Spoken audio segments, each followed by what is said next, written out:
இன்றே சப்ஸ்கிரைப் செய்து உங்கள் ஃபேவரட் ஷோகளை காணுங்கள். நம்புதிரி ஐயா, அது என்ன 1000 கண் பானை?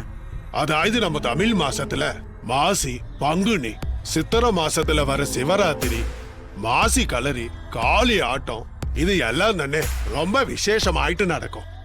அப்படி விசேஷமா நடக்கிற இடங்கள்ல நேர்த்தி கடன் செலுத்த பக்தர்களால அக்னி சட்டி, 1000 கண் பானை இதெல்லாம் எடுக்கிறது வழக்கம். 3 முகம், 5 முகம், 7 முகம், 9 முகம்னு அந்த காளியோட முக வடிவுல அந்த பானை எல்லாம் சிறு சிறு பொத்தலா இருக்கும். வீட்டுல விரதம் ஆரம்பிக்கும்போ பூஜை ரூம்ல சாமிக்கு முன்னாடி ஏத்தக்கூடிய காமாட்சி விளக்க 1000 கண் பானைக்குள்ள வச்சு மூடுவாங்க. மூடப்படுற அந்த 1000 கண் பானைய சுத்தி வேப்பிலைங்க கட்டப்பட்டு அதை தான் தலை மேல வச்சுக்கிட்டு ராணி இங்க இருந்து காளி கோயிலுக்கு போகணும்.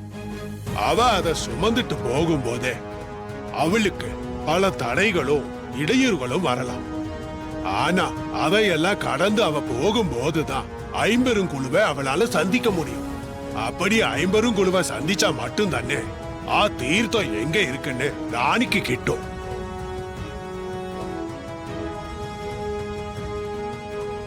அத நல்லபடியா அவ சுமந்துட்டு போறதுக்கு அவளுக்கு தேவையான இறை அருளை வழங்க இங்க தொடர்ந்து நம்மட பூஜை நடந்துகிட்டே இருக்கும். ராணி காளி கோவிலுக்கு போய் சேர்ந்ததுக்கு அப்புறம் நம்மளும் எல்லாரும் அந்த காளி கோவிலுக்கு போகணும். ராணி காளி வேஷம் போட்டுக்கிட்டு வேட்டைக்கு கிளம்புனதும் அவ திரும்பி வரும்போ சித்தார்த்தையும் கையோட கூட்டிட்டு வருவான்னு நம்மளும் எல்லாரும் நம்பிக்கையோட காத்துக்கிட்டு இருக்கணும்.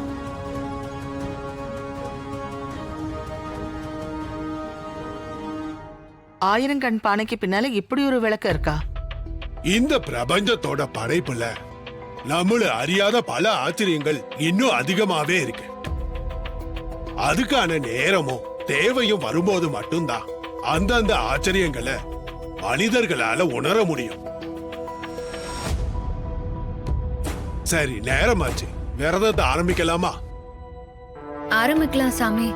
தாடிகாரன் பாவம், சீக்கிரமா போய் அவனை எப்படியாவது காப்பாத்தி கூட்டின்னு வரணும். ராணி, பேடிக்க வேண்டாம், எல்லாம் நல்லதே நடக்கும். நீ போய் பூஜைக்கான மஞ்சள் புடவைய கட்டிக்கிட்டு ரெடி ஆயிட்டு வாமா. நாங்க மத்த வேலைகளை பாக்குறோம். சரிங்க ஐயா, நான் வரேன். சரிம்மா, நீ போ.